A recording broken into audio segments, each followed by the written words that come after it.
Welcome to Pain with a Purpose, the podcast where we dive deep into the stories of resilience, redemption, and purpose. I'm your host, Chris Woods, and each week we will sit down with guests who have faced challenges with substance abuse, mental health, and recovery. But we're not just dwelling on the past. Instead, we'll explore what keeps them driven towards a purposeful life. Join us as we navigate the journey from pain to a purpose. Chauncey visuals. Yeah. Maybe I'll hit him up when I need a little tip or trick because I had to figure it all out on my own, and that was not easy. I'm still not great at it. Figure out what? What do you do something with like a podcast or something? I have like a little podcast. Yeah. We'll jump into it. So welcome back to Pain with a Purpose, episode 6, with Steele Russell. Are you sure? I'm sure for now. Steele Russell, that was probably one of the worst intros I could have given, but this is the truth of the matter is that Steele is not only first and foremost a father, Yep. right? He's a loving husband. Yep. Gainfully employed a couple times over by yourself, I guess you could say. Yeah.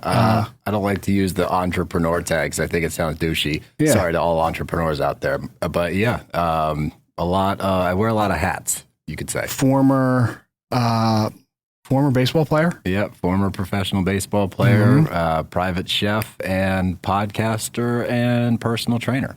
Yes. So we have a lot to dive into. Yes. But, obviously, we're all in pain with a purpose. Yep. So there's a reason we haven't alluded to yet of why I asked you to be on, but we'll jump into it. So thanks for coming out. Yeah, I'm thrilled to be here. We've been trying to put this together for what, like 3 months, 2 months? I think ever since I had the original thought. Yeah, we finally figured it out. You sent me to the wrong location, but we got here eventually. Yes. So, it's been a whole thing, but it is what it is, right? You kind of just like move with the tide. Yeah, absolutely. Yeah, I'm happy to be here, man. Like when I saw that you guys were starting this podcast, when you were starting this, even the name resonated. And we've obviously talked about it. We played softball together is kind of where we met for the first time. And so when I saw Pain with a Purpose, the name immediately spoke to me. I was like, oh, that's awesome. And we talked a little bit about it. And again, we've been trying to figure out a time that worked. So I'm glad that we finally got it together. So I'm excited. Absolutely, man. I know that you're always running around. Yep. Most recently just got back from Texas again. Yep. Going back this week. Yep. Or next week? Next Friday. Yeah. So yeah, I definitely greatly appreciate it. Oh, absolutely. Yeah, man. So let's dive into like who is Steele Russell, right? Let's start from this. Let's start from you're local. You're from PA. I was born in Texas. Okay. I moved to Philly when I was 7 with my mom and my brother. Grew up kind of back and forth. My dad was in professional baseball, still is, like my entire life. So we would go summers with him, holidays with him, full-time in Philly, but I lived in Florida, Texas, Canada, where else? Venezuela for a month. My dad was managing in winter ball. Okay, I was going to say, I've been everywhere. I'm well-traveled, you could say. Yeah, and you're still traveling all the time. Yeah. So it's a lot. All right, so you grew up everywhere, essentially. Started playing baseball young. Yeah. I know that about you. Mm-hmm. Walk me through that. So, obviously very successful with baseball. Listen, making it to D2 is kind of a big deal, right? I think you went a little bit further than that. So talk a little bit about that. Yeah. Like I said, my dad played for the Phillies, the Rangers, the Braves. He actually met my mom playing for the Phillies because she was the ball girl and he was playing right field. So that means my dad was spitting game during the games to my mom. Love that. Yeah. So my dad got traded to the Rangers. That's when I was born. And then growing up, my dad was a minor league manager my entire childhood. So every summer was spent going to some random town, minor league towns are in the middle of nowhere. The only thing you can guarantee that is in that town is a Waffle House and probably a shitty casino. So it was a lot of those towns growing up, and I would spend my summers there. And from an early age, all I wanted to do was play baseball. And that's all I really put my time into. And obviously, growing up in that atmosphere, I got to be around a lot of big names and learn from them, kind of watch them play. Like my dad managed, his A-ball team was insane. It was like Johan Santana, David Ortiz, Doug Minkiewicz. God, I'm leaving out so many Did you good meet ones. Poppy? Big Poppy used to put me in the ceiling, like these ceiling tiles. He would move them and stick me and my brother up there to mess with us. AJ Przynski was on that team. So we grew up in a really cool atmosphere as far as baseball goes. And as I started to play, my career progressed. I was decent at it. And I went to CHA, had a good career there, committed to Ohio State, played at Ohio State for 2 years. After my redshirt freshman year, so my second year there, wasn't getting as much playing time as I'd like, so I transferred to junior college because I knew, like I said early, that all I want to do is play pro ball, and I'll do whatever I can to get there. So it was all kind of a means to an end for me. Like I always had that goal in mind. So when I went to pick a college, I was trying to pick a big name, go somewhere, get exposure so I can get drafted. Didn't play as much as I wanted to, so I transferred to JUCO in West Texas at Midland College, which is in... Have you ever seen Friday Night Lights? So it's like Odessa, Midland. Like, Midland? Are you from Midland? Like, that's where I went to junior college, and my grandparents are from Odessa, so I lived with them, commuted to school every day, had a really good season there, got drafted by the Orioles, played for them for 6 seasons, parts of 6 seasons, and then going into my last spring training, my minor league coordinator came up to me and had a meeting with me and was like, hey, man, you can either kick around AA and AAA this year. And like the highest level I got to was AA. He's like, you'll kick around AA, go to AAA and kind of fill in where we need you. But we had just drafted 3 catchers in the top 5 rounds. Some people that watch baseball, Jonah Heim might ring a bell. That's the all-star catcher for the World Series Rangers. He just got drafted by the Orioles, so Jonah was there. Austin Wins, who's a big league catcher now. He's in AAA, I think, with like the Rockies at the moment. But the writing was kind of on the wall. I was always an organizational guy. I was really good defensively. Didn't hit great when I got to pro ball because they throw splitters and changeups, and that's bullshit. They should be illegal because I couldn't hit those. So he said, you can either do that or you can start your coaching career. And I was like, you know what? I always figured I would get into coaching at some point. So I was like, all right, let's do it. Let's give it a shot. And started coaching and did that for 3 seasons. And then all of my shit happened. And that got me back to Philadelphia 5 years ago. So I feel like we could do a whole nother episode on, because I have so many questions about like how competitive is like the coaching, just in the aspect of, because I mean, it's not like, me just because I like baseball and I played varsity, that I'd be a candidate for even a varsity high school team. Yeah. So I, whatever, for another time. Yeah, I'm happy to talk about whatever. So you alluded to, that's when all of my shit happened. You ended up back in Philly. So I know, right? Because that's kind of how we kind of made this initial connection, right? I remember it vividly. We were down, where were we? It was a Sea Isle. We started like really talking about it. Yeah, we played that tournament with, I forget which one it was, but that is where it was. And we were just talking about, everything that happened and my experience and your experience. And, I immediately didn't have a podcast at the time, but I was like, you need to do more, right? Because you have a very interesting story. And there's also a really huge perception of like what an alcoholic or what a drug addict or what somebody struggling with mental health might look like. And for all things considered, it wasn't you. And it's interesting you say that, because I remember when I got home to Philly in 2018 and got out of rehab and everything. And when I saw people from my past life, they were like, oh man, what you been up to? And eventually that would come out. And the reaction I always got was, you? Like, yeah. I'm like, really? Like you? Because, my big thing from an early age, because of how I grew up, my parents getting divorced when I was younger and going back and forth all the time, the only constant really in my life was my older brother. We would go back and forth together. So you learn to become independent at a very young age, which has its benefits, but at the same time, it has its downfalls, because I just assumed I'm a grown-up. From an early age, I could take care of myself. If I had an issue, I would handle it. I wouldn't lean on other people. I didn't talk about my shit. So I just thought I was self-sufficient with everything. So when push came to shove and shit got out of hand, it's like I've been able to do everything else I've wanted to do. Anytime I've had a problem, I can fix it. Anytime my friends have a problem, they come to me, my family. Like, that was the big thing in my family. I was the peacekeeper. anything went wrong, I was always the middleman. And same with my friend group. I was the guy that would take care of things. Like, you got a problem? Like, I'll help you out.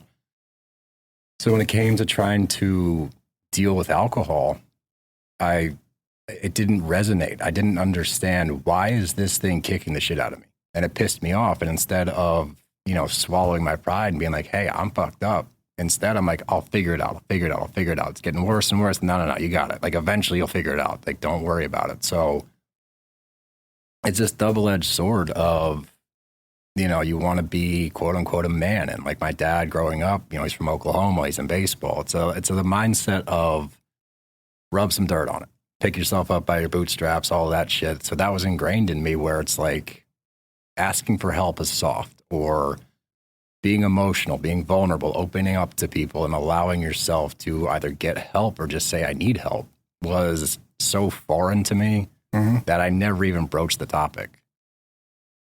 And I don't know how you were raised, right? But you talked a little bit about like your perception of your dad. And it's not like, I went through the same thing, where it was not, nobody ever told me that I wasn't allowed to do any of this stuff. It was just how I perceived the world and what I perceived being a man. And much like yourself, I didn't make it as far as you, right? But by all means, it was like, if you want something, you're going to fail the first time, and then you're going to bear down. You're going to do what you have to do and get whatever that is that I was seeking, right? And turns out I can do that in every aspect of my life, except drinking and drugging. And unlike yourself, I went to treatment so many times with the thought of, there's no way. There's no way that you're going to tell me that I can't do this, this, and this, or act this way, or this way, or this way, or whatever it was that was going on in my head, where I was like, you're going to tell me that I have to do a bunch of this stuff to remain sober or be in recovery? And I was like, kick rocks. There's no way. Yeah, it's this daunting feeling of like, and I'll never forget pulling up to rehab with my parents. It was my mom and my stepdad were in the car. Just the premise of it, right? The overshadowing fear of, one, how the fuck are they going to tell me what to do? Two, how am I going to stay here for X amount of days that I don't really know? And three, how is this supposed to fix things? Like, I'm in charge of myself. I fix things. Like, I can figure this out. And that's the craziest thing when you get so far down this rabbit hole, you still think that you got it. You know what I mean? Like, even at the end, I'm falling apart. I'm physically dying.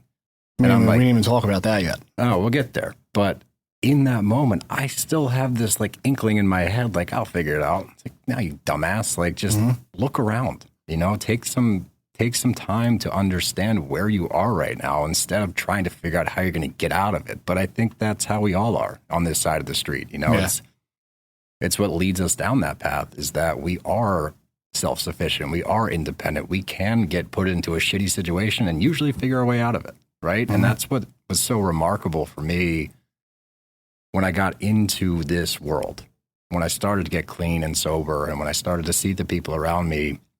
And honestly, why you and I, even before we talked about it, like, we connected pretty early. Like, we just got along. It's because I was so good at softball. It's because you're a stud at softball. You can't run, but you're get a pinch runner for it every time. Pinch runner for Woods. Yep. But there's just something there, and you can kind of feel it when you're around the same kind of people where they've been through it. It's this unspoken bond, and it's this incredible community to be a part of. But there's just this like-mindedness that you can't seem to get out of. And it's, in a lot of ways, really beneficial. There's a lot of positives that come from it when you learn how to use it the right way. Yeah. But on the flip side, if you're going down the wrong path, it will continue to lead you on that path, because you have this thing in your head that's like, you got this. No matter what's going on, you'll figure it the fuck out. And eventually you don't. And that's when you go, shh. Well, the flip side for me is that I wasn't like anybody. Right? When I was like in it, when I was, in and out of treatment, when I was struggling, I remember, and I don't know if it was like the sense of entitlement or ego or pride, whatever, the list goes on and on, where I would look at people like just going to work. I'm like, how are they doing it? Right. What do you want? What are you doing? Because I couldn't figure it out. And then when it got to the point where I needed to get help, I was like, I'm not as bad as these people. Like, don't group me with them. When I absolutely, if not, was worse. Because forget about the substance and everything else that I was actually putting in my body. I was sicker than everybody else. Yeah. whatever. I'll go on a bunch of tangents like that. No, that's what we're here for, man. Yeah. Like, I think that what you start to learn in this process on both sides, whether you're on your side, you're the interviewer versus the interviewee.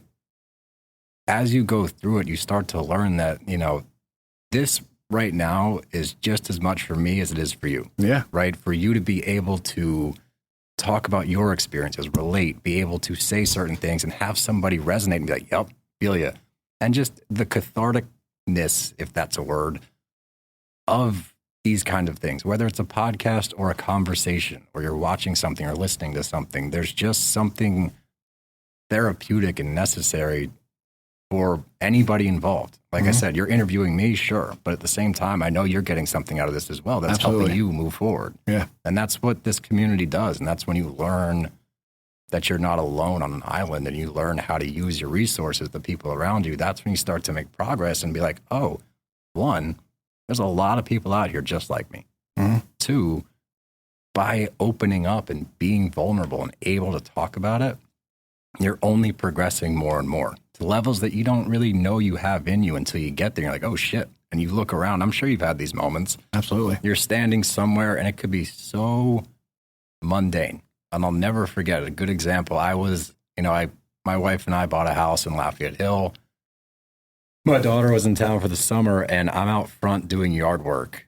And Poppy, my daughter's playing in the street with all the neighborhood kids. We got a great neighborhood with like tons of kids in it. And I looked through the window and Dev, my wife, she's on the Peloton, like in the back room. And it was like the middle of summer. It's like 6 p.m. and it's just this beautiful, normal suburban scene. And I'll never forget standing there, like getting choked up. I'm like, how the fuck did you get here? In a good way. Like, how did you do this? This is amazing. Like, it's so simple. And it's like you watching people go to work, right? So simple. Yeah. But when you get there, after you've been through what you've been through, you're like, holy shit, this is all I need. It's all I wanted. I just didn't know how to get to it. I also didn't know it at the time. No, you don't, right? I wanted all the flashy stuff. I wanted everything. I mean, listen, this is going to be on social media. We're literally pouring into this at the same time. So it's a double-ended sword in that sense too. But it's like I wanted everything that I just didn't have yet. Yeah. Turns out I can get a lot of that stuff and I don't want it. That's what I'm saying, man. And that's what, I wanted to be a professional baseball player. I grew up around some of the greatest to do it. I went to Ohio State University. I got drafted by the Orioles. I lived 6 months in Australia playing in the Australian Baseball League. Like I did all of these crazy things. And that was my only sole focus to the point that when I got out of baseball, I was so lost because my entire identity, my entire personality was wrapped up in I'm a baseball player. Position and a number. Right. Yeah. That's my life. And if I'm not successful there, what the fuck am I going to be successful at? And it was the greatest thing that ever happened to me to step away from the game to realize that there's so much more to life. Whatever you think your number is, whatever you think your lot in life is, I promise you, there's way, way more out there. And sometimes, like I said, it's just the simple shit. Having a home base. I lived out of a fucking hotel or apartment for 8.5 years. Every 6 months, I'd move apartments. And then during the season, I would stay in an apartment with like 6 dudes, 3-bedroom apartment, 2 guys living in the living room on air mattresses. If you paid more money, you got to live in the bedroom, no furniture. And like, that was my life. That was my normal. And I never forget my big wake up call with that one day is people always say like, oh, that must've been awesome. Don't get me wrong. Like professional baseball was incredible. And I'm grateful I got to play. I'm grateful I got to grow up in it. But I think I was like 25 and I was on the road. I was in AA and I think we were in Erie because that hotel sucked. And PA? Erie, PA. The Erie Seawolves is a AA team. Yeah. And there's this hotel, dude. And it was like, those hotels with the pool inside, the rooms are around it, but it's indoor. Yeah. So everything in the hotel is wet. You wake up and the door has condensation on it. Your clothes smell like shit. And you're just like, I remember I had my own I can literally room. picture it right now. Yeah, you can smell it. You can like taste it and feel it. That's where a lot of conventions are held. It's, Yeah, it's those kinds of places. That's where I lived pretty much because of baseball. And I remember waking up and like putting my clothes on. They were damp. And I looked at the door. It was like sweating. And I was like, what the fuck, dude? Like my friends and at this point had careers. They'd graduated college. They were moving up. I'm making $1,200 a month playing AA baseball in the middle of nowhere. And I had this weird moment where I'm like, one, this is kind of dark. Two, I'm more comfortable here in this hotel room than when I get back to wherever my home is in that apartment. Yep. I would rather be in the hotel. I'm like, that's probably not great. Yeah. And I still had 3 more years of pro ball after that. Well, you're always used to being around people 24/7. Yeah. Right. Because that's got to play a huge, I mean, you have a family now, so you know, but in a different sense, that's got to play a huge part too. Yeah, it does. I mean, that's interesting, especially in professional baseball, because you're constantly surrounded by the guys and your teammates and your coaches. You got spring training, then season, all that, and then instructional league after the season or winter ball, whatever you're doing. But at the same time, it's lonely and so isolating because, those are your boys, they're your teammates, you ride or die for each other. At the same time, the other catchers on the team who I'm spending most of my time with, if I tear an ACL, they're not that bummed out because they get to play. They get to play more. Mm-hmm. Like, it's this weird sense of, these are my friends, but at the same time, I don't really know them. They don't really know me. Everybody's really just looking for a shot, too. That's all you're doing. You're waiting for your turn. You are literally in A-ball waiting for the AA catcher to get hurt so you can go up and play. When you're in AA, you're waiting for the AAA or the big league catcher to get hurt so you can go play. So you're always waiting for something. So it's this weird, isolated lifestyle. And in the meantime, outsiders looking in are going, that's so cool. So in your head, you're like, I have to make it seem cool because I don't want people to know that actually I'm pretty fucking lonely and not very happy right now. And who do you, at that time, you might not have really been conscious of it, but like, who do you talk to? Nobody. I'm sure the team has something, but you don't go to them. No. And like when I was in baseball is when they started there's been this major shift in professional sports in general, which is great, that it's much more health focused. It's much more mental health focused. I was like the last generation of professional baseball where it's like, all right, game's over at 10, dive bar at 11, bed by 2 or 3, wake up at noon, do it all over again. And that was our lifestyle. In the heat. Like, that's what we like to do. And that was how I grew up, seeing those guys do it. So that's what I did. That's what my teammates did. Like, that's what we enjoyed doing. Now, like, my little brother, he's in the Royals organization. He just got drafted. I remember that, yeah. They're night and day different. When they get done games, they do yoga and they drink green smoothie and they do breathing exercises. It's a different time. It's great though. Like that should be, because your body is your livelihood, right? So we're treating our bodies like shit because we're professional athletes. That's what we do versus no, maybe take care of yourself a little bit more. So I'm glad the shift has happened. But when I played, again, there's so much testosterone in that room all the time that you don't want to seem like a bitch. Right? Yeah. You don't want to be that guy where it's like, oh, I need to go talk to a therapist, or, oh, hey, man, I don't think I'm doing very well mentally. Like, can we have a talk? Like, you don't want to open yourself up to that, not because the other guys wouldn't be open to it, because they're going through it too, right? Everyone goes through this stuff, whether it's baseball, fresh out of college, whatever your career choice is, whatever your path in life. Happens at work. Yeah. It doesn't matter, right? It's just, that's what my reality was. And I knew that I was not comfortable letting people know that I was hurting. I was not comfortable being vulnerable and opening myself up to criticism or admitting, hey, I'm just not okay. Yeah. And that hurdle, and, especially for men, like, we have this roadblock for whatever reason. And it could be generational, like from our parents to us. And it's definitely easier now and more people are talking about it, which is incredible. But especially when we were growing up and in our 20s, teens, whatever, that was such a thing where it's like, no, don't be a bitch, dude. Don't be a bitch. Which at the same time, looking back, it's like, you're a bitch if you can't talk about it. But to understand and finally realize that, I had to go through what I went through, or I wouldn't have had my eyes open. I also think, and this is more of a normality now, like us talking about this on a public platform, if you will. But I think it all started to kind of break the ice when people started doing exactly this. Yeah. Looking back on it, especially now, and what I do for work, and even like my friends, if people don't want to talk, it's like, open up, man. Yeah. Like it's really not that big of a deal. But I remember back in grade school, high school, I'd be dying inside. Who knows, right? Like, and I think I actually absorbed some of this, maybe this idea or conception in a treatment center. But it was like, you could punch me in the face right now, right? And I would get over it quicker than if I were to find out that you were talking shit about me for the last week behind my back. Yeah. Because that other stuff, like at least that's in public, or, whatever happened, or, we get to fight, whatever the case may be. The other stuff, I'm going back home and not talking to anybody about, and I'm just thinking about it, and I'm just dwelling on it. And it's, I don't know. Much like yourself, I had to go through what I had to go through to finally find this idea, or, I've come to this. It's like a realization, right? It's like an almost, without sounding too whatever, like almost like an awakening, where it's like you find this whole different side of you that you weren't aware was there. You didn't know you could tap into this. And once you find it, you're like, oh, wow, this is way easier. Yeah. Shit's still hard, but I'm able to handle it so much better. You talked about, not to sidetrack or go back to what we were just talking about, but you talked about like a really cool moment that you had at the house, right? Yeah. And it was like all, it was just like this snapshot of everything that you wanted in life. And it just all came to fruition in one moment.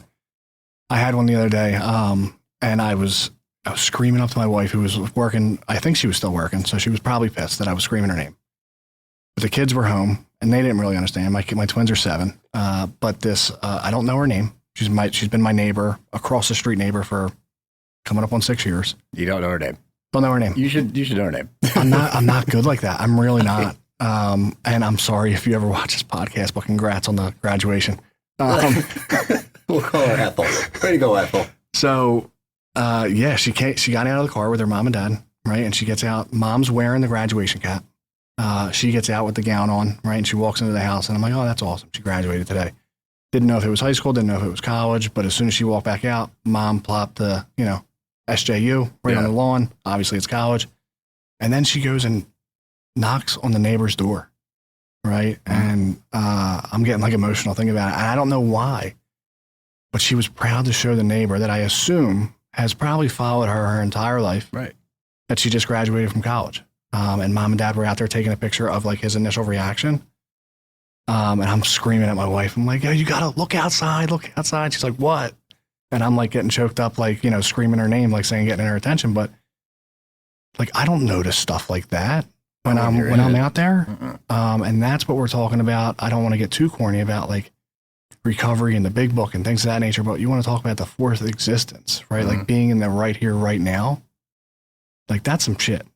That's literally what my life has become about. And, when I talk some on my Instagram, not as much as I used to, but I make sure I at least make like a video every year on my sobriety date to talk about it and like what I've been feeling or thinking about or sharing my story again, anything that pertains to the moment, in the moment. And that's my focus now. And I talk about it a lot, is taking stock in your moments.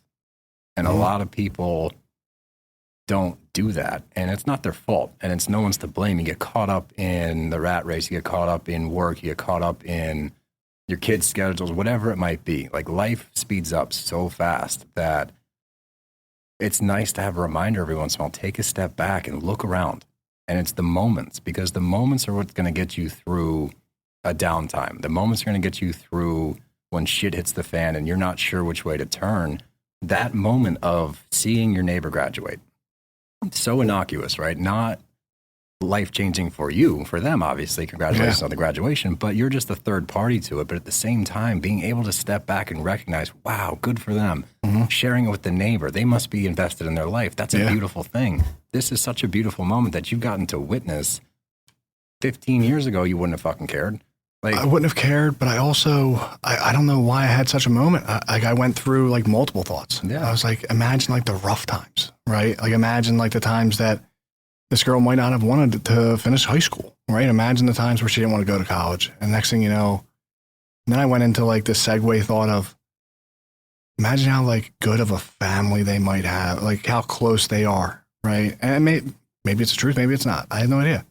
But a lot of like what I try to model me and my daughters after kind of just like transposed in front of my eyes. And I was like, This is a pretty cool moment. That's amazing. And that's taking stock in a moment. Mm-hmm. That's recognizing a scenario. And that's the biggest thing is usually the moments are something that seem not that big of a deal. It's standing and watching my daughter play with the kids while my wife's inside in the middle of summer. And I'm just like, wow, I'm like a suburban dad right now. And that's fucking awesome. Yeah. It can be anything. And it's just, if you're not present, one, it's not your fault. Shit happens. Life speeds up, like I said. But being present enough to recognize that and then say, oh shit, I need to slow down and step back and just look. And it might be something in your life. It might be something in someone else's life. It might be a post. And like, that's when you said earlier that kind of like perked my ear up is you don't want to get corny, right? You don't want to get corny, but at the same time, there's so much to be said about the corny shit when it comes to sobriety, one day at a time, like shit like that, where it's like, yeah, duh. But, or like, just ask for help. Like all of these different things that we're taught to do on paper look and sound corny, but the corny shit a lot of the time is the best shit. Yep. Like sometimes it's nice to be corny. It's nice to sit back and get choked up at a moment that you don't even know their name. And you're sitting there trying to hold back tears. That means that you're present and feeling, and you know what it's like to not feel feelings. And that is a horrifying thing. So from that, to have that moment is such a beautiful thing to be able to get to that place in our lives where you are present enough to recognize those things. And that's the biggest lesson, I think, is that you don't have to be using or drinking to miss that stuff. That's universal. Whatever you're going through, job, career, your pursuits, maybe you're just depressed, maybe it's something else. That's a lesson that everybody can take home because we get so caught up in shit that you don't just pause and go, yeah, you know what? And like a big thing that I try to live my life by is because I got sick of the trope in like meetings or rehab when people would say that life sucks, stuff like that. Because, and we'll get into, you know, the dark part of my stuff in a little bit, but as somebody that almost died, life does not suck. Life is hard. Life gets really fucking hard, but life does not suck. I promise you that. I promise the alternative or being close to the alternative is infinitely worse than going through a hard time living. The difference is being able to recognize while you are alive and in the moment when you're having a moment to be like, oh shit, hold up. I need to take a breath. I need to look around. I need to take stock in my life, take stock in my moments, take a little inventory as to what's good right now. Doesn't mean it's going to fix everything. Doesn't mean you're going to wake up the next day and be like, oh, I'm good now. Yep. But it points you in the right direction to be able to recognize I need to make a change or I'm simply unhappy and need to ask for help. But if you're not within yourself with your present moment and self, that stuff will go over your head. Using or not, drinking or not, that's universal. And I learned that pretty quickly. Yeah, I don't know. So the way that I perceive all of that, right, is, you know, you talked about life being really tough, right? And like life doesn't really suck, but it can absolutely be really difficult. Yeah. Multiple times a week. Yeah. And everything that we're talking about is all great, right? And like, yes, we had a moment and I have multiple moments and I know that there's many more moments to come if I continue down this path. Yes. But that's not always the story. But early on in my sobriety, I don't know why the original thought, I don't know where I got this, you know, this idea of stuff, but I'm a firm believer, and maybe it's true, maybe it's not, but it works for me, that nothing happens by mistake. You know, I'm also, you know, like I didn't go through everything that I went through to get to this side and have a tough day and just get dropped here, right?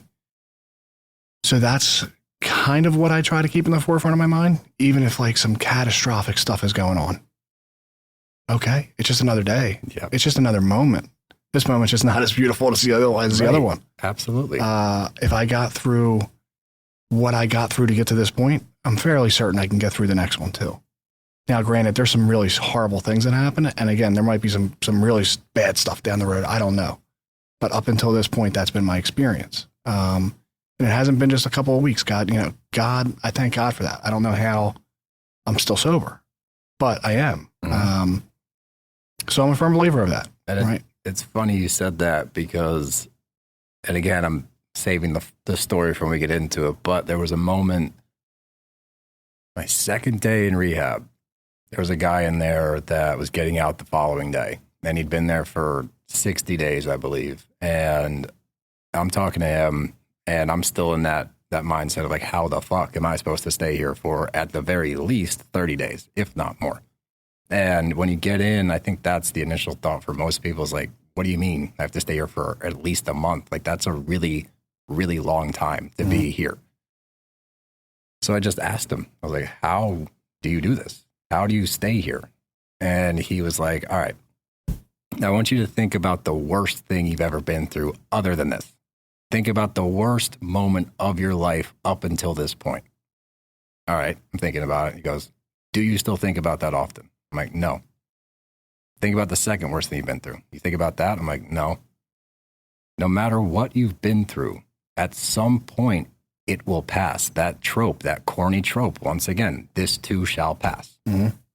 That is 100% true. And anybody listening, think about some of the toughest shit you've been through. Think about high school, right? Think about all the dumb shit in high school that seems like it is the end of the world. You don't think about that shit anymore. And he was saying this to me. He said, sometimes, man, he goes, you got to dig your fucking heels in, grit your teeth, and just get through it. Just get through it, because one day you're going to look back at this. It might be a month, a year, 2 years. You're going to look back and be like, oh man, that feels like 10 years ago. But it just happened. But that is true for anything that anyone's been through. And yeah, sure. Again, it might take a week, a month, a year, 2, 5. I'm not trying to minimize anybody's experience. But eventually, this too shall pass. You will get past it, and you will be looking back. So he said to me, he's like, dude, however long you're here, grit your teeth, dig your heels in, and just fucking get through it. And that was, like you said before, right place, right time. Nothing happens by mistake. Everything happens for a reason. That being my second day there and getting that advice right out of the gate was monumental and started my shift towards everything happens for a reason. I was not that guy before. No, not at all. Not even close. Like, yeah, coincidence, it just happened by chance, whatever. I believe wholeheartedly now that you are meant to be where you are at all times. Things happen for a reason. The big moments in your life, you're there to experience that intentionally. Yep. And I'm not super religious, so I'm not going to say that's God. I'm not religious, but there's just something out there that puts you in the position to move forward in your life. Now, when you get to that point, that's when you need to make a decision. Go this way or go that way. But you are put in a position intentionally throughout your life. I firmly believe that. Absolutely. We're talking about some deep stuff. Yeah. So if anybody's listening, we'll get into like the dark stuff and like what it brought us to this point at some point. But I will take a second. If you do enjoy what we're talking about, like this reel or whatever you see on Facebook, right? So we're on Facebook, Pain W Purpose, YouTube, Pain with a Purpose podcast, and Apple and Spotify, Pain with a Purpose. We greatly appreciate it. The support, you have no clue how often it just brightens my day. So, yeah, love all you for watching. Thanks for watching. If you are watching, if you're not watching, I'm going to keep doing this by myself. I don't care. Get those plugs in, baby. You got to plug. Yeah, you know what I mean? But yeah, talking about plugs, you have a podcast. I do have a podcast. Yeah. So we'll segue into that, and then we'll get back to the deep stuff, right? Because we've been deep for a while. Yeah, right? we could just take a breather. And this is the deal, right? Because we could be here for 4 hours. If we just stayed deep, we would just be here. Bro, I could talk to you till 6 a.m. tomorrow. And I would love it because I would have a ton of footage. But yeah, the cameras won't hold up. No. But yeah, so you have a podcast. I do. Talk to us about that. Talk to us about BravBros. All right. So BravBros is my podcast. Me and Shooter Magooter. Shooter is his nickname since high school. So I've known this idiot since we were 15 years old. And, when I got back home, that was another part of my journey is I pretty much lost track and lost connection with all of my friends back home. Didn't really talk to them anymore. So when I moved back, we got back in touch, and I did with like my whole high school friend group was all still pretty tight, which was awesome. So I kind of fell right back into it, which was great. But we have a podcast that talks about Bravo TV. Say it with a straight face. I can't, not because I'm not proud of it. Absolutely not. No. Only because like the premise and the fact that it has done what it's done to this point is still so remarkable and astounding to me that like I can't say it without kind of smirking because it hasn't sank in yet. Can't believe it. No, but it started because it was pandemic, quarantine. Like remember those 2 weeks we weren't allowed to leave? Mm-hmm. So I lived in a row home at the time with Devin. We were dating at the time. We weren't engaged yet, but we were living in a row home, and she was starting Vanderpump Rules, which is a Bravo TV show for those that are unacquainted, from season 1, episode 1. She's like, I'm going to rewatch it because... What year did it come out? VPR came out, 2011 maybe. Okay, so she was starting it fresh. And There were 7 seasons at that point, and she had seen it already, but she wanted to do like a deep dive back into it. And the place is not very big. That's why I emphasized row home. So I can't like escape to another room and like do something else because like upstairs was like the bedrooms. Yeah. So I'm in the living room. She's starting from like season 1, episode 1. We're on lockdown. We can't leave the house, and she's watching Bravo. I'm on my phone, trying not to pay attention. And you just hear the shit come out of the TV, and you're like, what did they just say to each other? Like, you can't say that to people because it's not like Jersey Shore. It's deeper than that. It's different than that. So, like, I start paying attention a little bit. Next thing I know, I'm watching it. Next thing I know, she's going to bed, and I'm binge watching like 7 of them bitches, like in a row, boop, boop, boop, to the point I finished 7 seasons, and they're like 15 episode seasons, like 45 to an hour an episode, plus reunion episodes. Mm-hmm. I finished 7 seasons in like 8 days. Crushed it. Loved it. Needed more. I'm like, what's next? She's like, you didn't struggle during COVID. No. You were doing well. Oh, we had a great time. We talk about it all the time. I'm like, that was way better than it could have been. Like, we really enjoyed ourselves. And after I got done that, I was like, what's next? She's like, oh, now we got to start The Housewives. That's like the big ticket on Bravo. We got to get into The Housewives. So we started watching Real Housewives of New York. So I thought BravBros was just Vanderpump Rules. Oh, no. So this is anything that's on Bravo. All of it. I watch like 8 hours of Bravo a week and talk about it for like 8 hours a week. Well, yeah. We do 5 episodes a week, an hour each. We're doing that many a week. Yeah, bro. And we watch every show unless we're like, if we're 5 or 6 episodes in and it's flopping and like nobody's paying attention to it, we'll move on to a different one just because we want to give our listeners what they want to hear. Yeah. But we were at a party, and Shooter was there, I was there, and Shooter and I had already talked Bravo, so I knew he was into it. And, the dudes were downstairs, the ladies were upstairs, and we were walking upstairs, and they were talking about Bravo. They were talking, I believe, about Vanderpump or Jersey, Real Housewives of New Jersey. I'm not sure which one, but I was up on both. I knew what was going on both. And somebody made a comment. I'm like, nah, she sucks. And they're like, oh, what, you watch Bravo? And me and Shooter were both like, yeah, actually, we do. Like, oh, like, what about this? And we gave our opinion. Oh, they tried to test you. Oh, yeah. And they're like, oh, shit, you guys really watch? We're like, yeah. And so Dev heard about it, and I was talking to Dev about it. She's like, oh, you guys should start a podcast. Ha. I'm, ever since, especially rehab and everything, I have zero shame. Like, I will try whatever. And so I'm like, okay. So the next day was a Saturday morning. I woke up, drove to Guitar Center, walked in. I'll never forget. I was like, this. He had to be like 19. And I walked into like the audio video section. I was like, hey, man, I'm starting a podcast and I don't know what to get. And he's like, okay, like I'm another guy. Another one. Here we go. And he's like, all right, well, here's this and this. And he racked up this shit for like $1,000. I was like, no. I need give me the basics, dude. 2 microphones and something to plug into my computer, which, by the way, did not have a laptop at the time. My wife had a MacBook that she hadn't used in 6 years. And she's like, you can try it. That's what I'm rocking on. There you go. And she pulled it out of like a storage bin. It still worked. And I plugged in all of our shit to that. I think I spent $130. Okay. And we started this podcast. Yeah. And had no idea what we were doing. Had a blast with it. And after like 5 or 6 episodes, I started reaching out to, I just Googled biggest Bravo podcasts. Mm-hmm. And I got clips on our reels or whatever and just sent them and said, hey, here's who we are.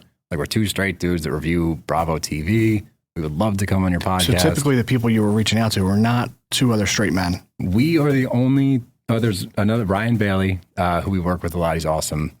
He has So Bad It's Good with Ryan Bailey. He's been doing it for a long time. But as far as like the Bravo sphere, like, no, there's not a whole lot of straight dudes doing what we're doing. So we found a niche in a saturated market. And I recognized that early. And I was like, I think this could be a thing. I don't know, but I think it could be. So I started to reach out.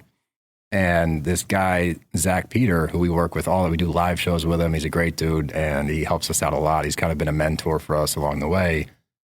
And he's got No Filter with Zach Peter. And I sent him a message. He had like 30,000 followers. We had like 30. Mm-hmm. And he was like, oh my God, I love you guys. Like, this would be awesome. Come on my show.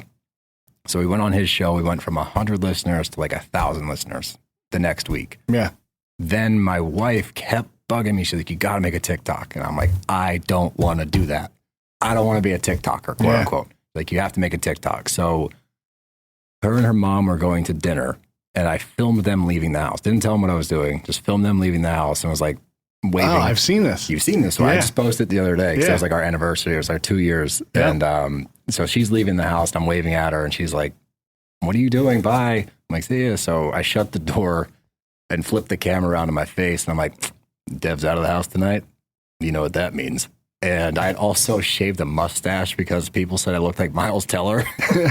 And I wanted to get our listeners to vote on that to see if I actually did. So I had this stupid mustache, and I start like shutting the blinds. I light the candle. It looks like I'm about to do some gross shit. And I flip the camera around one more time, and it's me like kicking my feet up, and Housewives is playing. So I post that on TikTok, and I went to sleep, and I totally forgot that I'd made this TikTok. It was nothing. Until like 4 p.m. the next day. And I'm like, oh shit, I got to check TikTok. I was like, maybe we'll Probably got 10 likes. We got 20,000 followers overnight. Oh my God. Like, just jumped off. And that took our listeners from like 1,000 to like 2,000. And then from there, it's been a lot of networking. Zach has been incredible in introducing us to other people. He was doing a live show. He's like, you guys want to come and do a live show? And that was like my number one goal. That was DC? Or that was the most recent one? No, that was the most recent one with DC. But no, our first one was in Philly with Zach at the City Winery downtown. Yeah. He's like, you want to come do that? And we're like, absolutely. So we did that. And then from there, it's just been like we were talking about before, you know, ideally how this game kind of works is you'll kind of spike. Then you'll plateau for a while, then you'll spike, plateau, and you kind of just grow gradually. But it's been this whirlwind of, you know, we would go viral on TikTok or we'd go viral on Instagram. We'd get a bunch of followers. And then it just started to kind of pick up speed to the point where we signed with a company. They were dog shit. I won't name what the company is, but I hate them. And then from there, we signed with this newer company. The guy we're working with now, Scott, who has been a godsend. And it's just kind of taken on a life of its own. It's been one of the coolest things I've ever done. I've been very fortunate in my life to have a lot of really cool opportunities. Yeah. I don't take that for granted. But this has been something I'd never imagine, you know. That was going to be my next question. Yeah, like 5 years ago, sitting in rehab. 6 years ago, sitting in rehab. It was 5. It'll be 6 years in August. Yeah, you know, like you know what? I'm done with baseball. I'm going to get podcasts on Bravo. Yeah, Bravo TV podcast. Like, totally makes sense. That's where I saw my life going. But, you know, that because of where I was in my life at that point in a positive way, I've learned that, you know, I'm now given like a few mottos tonight that I kind of try to live by. My biggest one, for sure, without a doubt, is if you work hard, if you surround yourself with good people, and if you genuinely try to be a good person, don't tell yourself you're a good person if you're being an asshole. Genuinely try your best to be a good person and surround yourself with the good people, good things happen. And that's been kind of my mantra since I got out of rehab, is just to buckle down, keep your head down and work and be nice to people and be open to new experiences, be open to new perspectives and all these different things. And what that gives you is weird opportunities out of nowhere. All of the things I have now, I'm a private chef, and I've cooked for Michael Rubin. I've cooked for Michael Nutter. I've cooked for the owner of the Sixers. That's not Michael Rubin. Mm-hmm. I've cooked for a lot of incredible people that, like, the only way that came about, and I'm sorry if I'm ranting for too long here, but during the pandemic for me, I did big things in the pandemic. I didn't realize that until right now. Many people did. Yeah, it was a interesting time, right? Because everyone kind of got to focus on Go back to the drawing board. Yeah, exactly. Like I've got time to kind of like rethink some things, and a lot of people took advantage of that, which is a silver lining of that disaster. But I was making food. I've always loved cooking. Didn't go to culinary school. Cooked my whole life. My mom loved to cook. I loved to cook. So during the pandemic, I really got into it. And my sister Riley, who was 23, was like, "You should start an Instagram and just post your food." I'm like, "All right, cool." So she's like, "Oh, call it Steele's Meals," and I was like, "Great, good idea." So I started this Instagram account, and I was working at a gym, personal training at the time in Chestnut Hill called Balance. And while I was working there, this woman was walking out who was a concierge in the area. And she's like, when you cook for people, do you cook at their house or do you drop the food off for them? I was like, I don't do either of those things. I take a picture and then I eat it. And that's it. Like, well, would you want to? Because I have a private chef that is sick. And she's like, I've got this couple that lives downtown and it's their anniversary. And him and his husband want to have a private chef come to the house and cook for them. Would you be interested? And I'm like, fuck it. Why not? Let's give it a shot. And the worst thing I could ever do was Google the family because it's like, now you're nervous. It's the second wealthiest family in Philadelphia. It's the first thing it says on Google. I'm like, oh, okay, cool. And they want lobster, which I've never cooked before, truffle mashed potatoes, mushroom soup, which I've never made before, and a few other things. And so their house was on Delancey downtown, which is this beautiful street. And this house is like, I want to say it's like 8,000 square feet in the middle of the city. And I show up, and here's a little tip for everybody. You can peel potatoes early and put them in a bowl of water and they won't turn brown. So if you want to do like the prep work, you can do that. So I peeled all my potatoes to make the truffle mashed potatoes. I get out of my truck. It took me forever to find a parking spot because fucking M. Night Shyamalan's filming a movie downtown in the area. So couldn't find a parking spot. Parked illegally. From Lafayette Hill. What's up? I think he's from Lafayette Hill. M. Night? Hey. Look it up. Someone fact check us. I can neither confirm nor deny, but hey, maybe. But all the streets are closed. I get a ticket because I parked illegally, whatever. So I get all my shit out of the car and the fucking potato water just spills like all over me. I'm like, great. Don't have time to do anything about it. Walk up to the house, knock on the door, and they open it. I mean, you're talking like 15-foot ceilings, ornate hand-carved wood, stained glass windows. There's organ music playing throughout the house. Come to find out, this man's an organ enthusiast. And in the basement, because I went down there to get all the silverware, the wall was moving because it's a self-playing organ in the house. And thank God this couple, these dudes turned out to be the nicest guys in the world. They were so easygoing, so it put me at ease. I didn't know how to cook lobster. I know how to cook it now. If you're going to put it in the oven and broil it, you got to stick a skewer through it so that the tail doesn't curl. Didn't know that. So I stick the lobster in the oven, tails curl, pull them out. They're fucking ruined. I'm panicking. You serve them. Oh, this is what I've learned. You had to call something always goes wrong. Something always goes wrong. So be prepped to do something different. So I chopped it into chunks, tossed it in lemon, butter, and parsley on the stove and made a warm lobster salad, as I called it. Served it on top of a filet.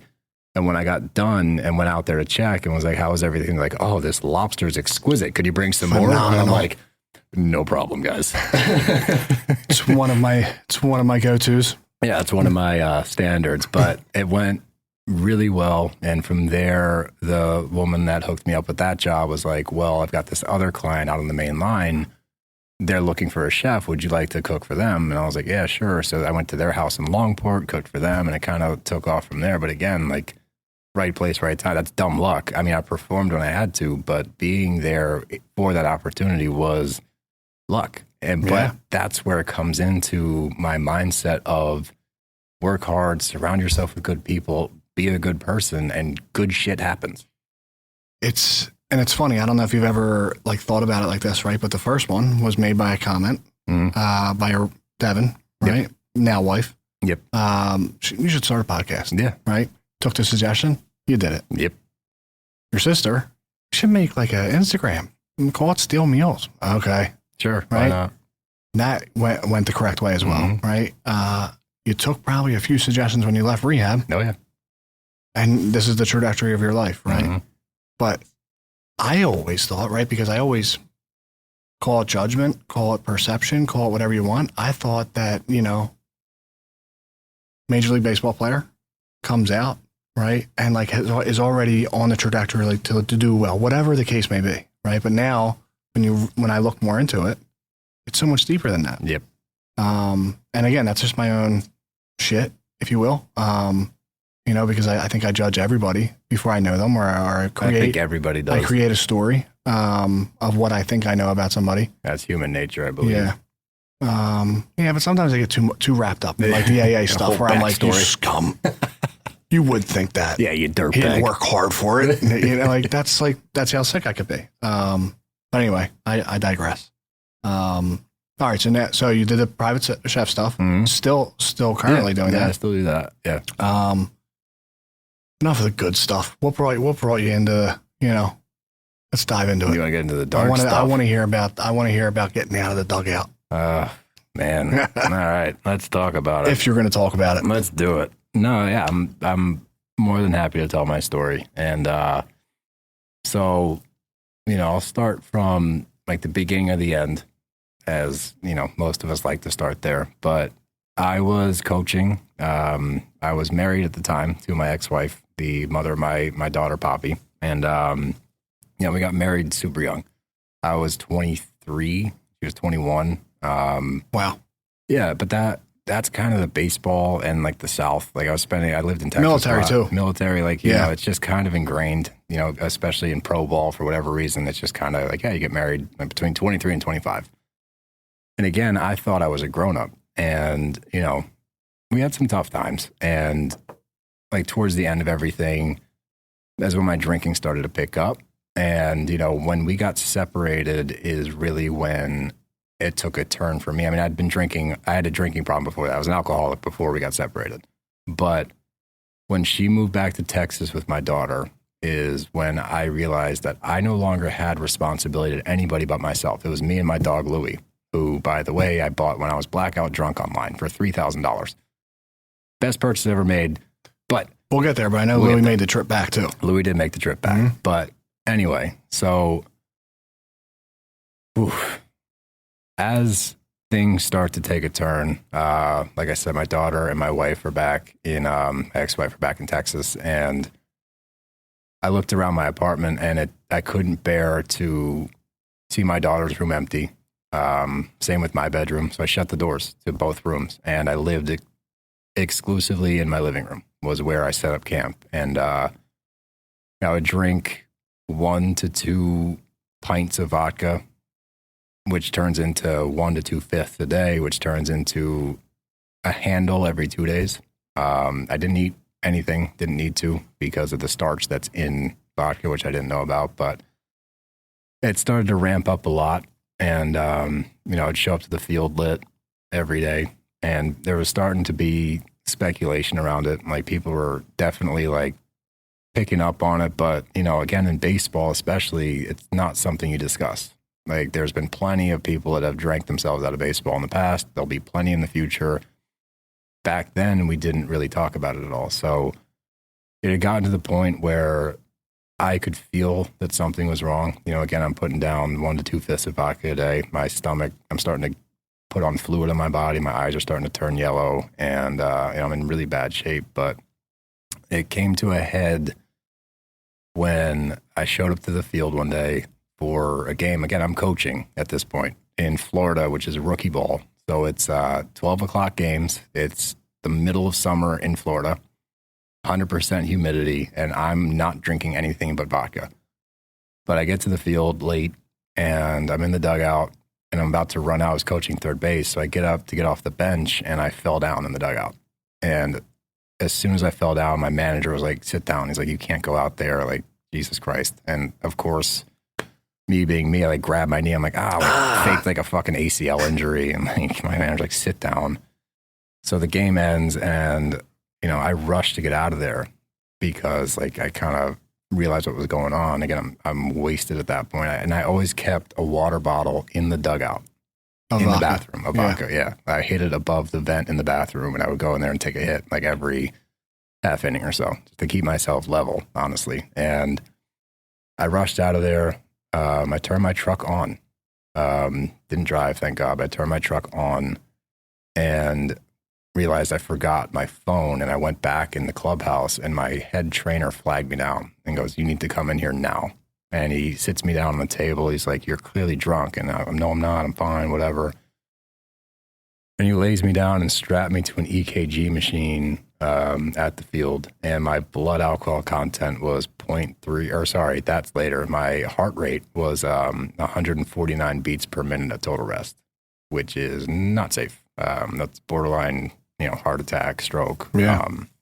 So he's like, "You're not good at all. We need to get this figured out." So another trainer drove me to the hospital, and they started to run tests, and they drew blood. And that's when I got my BAC, and it had been probably 5 hours since my last drink at that point, and my blood alcohol content was 0.36, which means at its peak was probably over and you 5. were probably normal. That's the scariest part, and that's what I tell people is like my tolerance was so high that I remember everything, and I wasn't normal. Like I was fucked up during the day, but I remember everything, which kind of sucks. Like that's one of those. It's like I could be good with not remembering that one, but they run every test, and they're like, "You drink a lot?" I'm like, "Oh, not really." So now they're like, "All right, whatever." But the trainer drives me back to my apartment, and drops me off. And the first thing I did was get an Uber to the liquor store, and I got a bottle and got back home and chugged it. And I woke up the next day like so out of it. My boss had called me at some point. I didn't remember that. So I ended up going back to I didn't know what to do. And I was like, I guess I got to go to work. I showed up. My manager saw me and was like, "You can't be here, dude. You got to leave like now."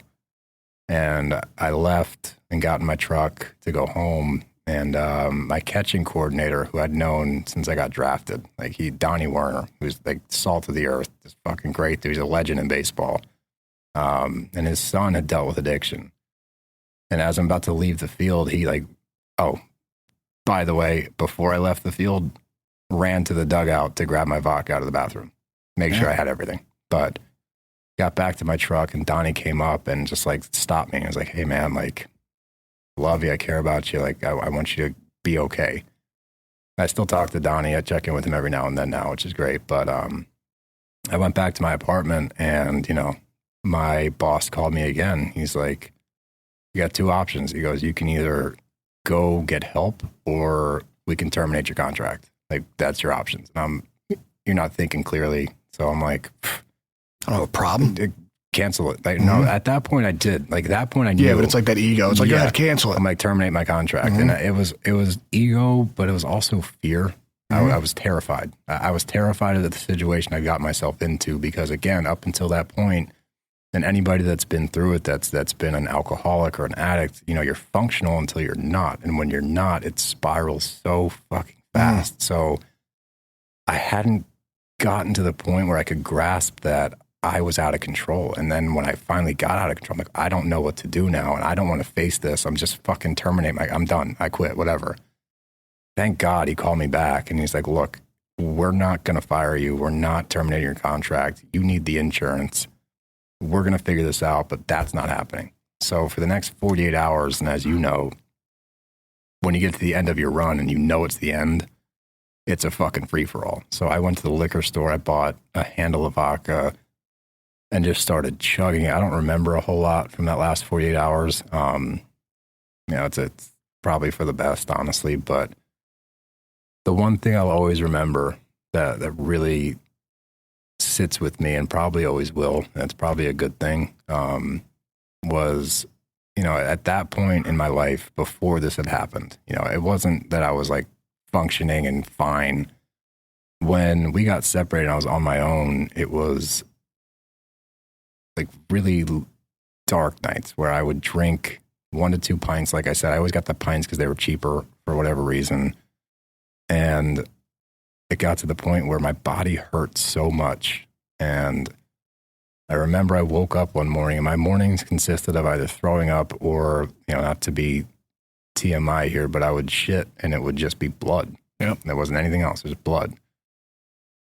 And I'll never forget, I stood up and looked in the mirror, and I was naked. and I looked at myself for the first time, really looked at myself in a long time. And I was coherent enough at that point because I hadn't chugged vodka yet, because that's how our day started. That's how my day started. I would have to drink, throw up, drink, and keep it down to function. Yep. And when people ask what it was like, how you feel sober, that's how I felt drunk. If I wasn't drunk, I was sick. So I remember looking at myself and I was like, my eyes at that point were yellow.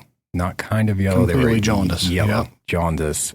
My stomach was distended. You could see my liver poking out. And my stomach was disformed over here. It was just this macabre image of somebody I didn't know. And I remember being coherent enough in that moment to be like, dude, you can't come back from this. Like, this is it. This is who you are. How the fuck did you do this? Who the fuck are you? Like, how could you go down this path? And at that point, when I would go to bed at night, like, I would chug vodka until I passed out. And I remember after that day, and it's still hard to talk about, but after that day, when I would lay down on the couch in that same corner of my room, my living room, I would just pray to God that I would go to sleep and just not wake up. Yep. Because that would be so much easier than the pain, than recognizing that I'd ruined my life. That I let my daughter down, I let my parents down. Like, it was just this overwhelming feeling of just fucking let it end. And that's something that I'll never forget. And I think that's what, as we go through this process, you kind of get hit with certain things every once in a while where that kind of creeps back. And not that I want that to happen, more just that feeling of, oh, fuck, you remember that? And after I got, caught at the field or whatever, I had that 48-hour window of fucking whatever. And my uncle, David, flew out from Texas to my apartment and packed up all my shit. My stepmom was there too. They didn't live that far away.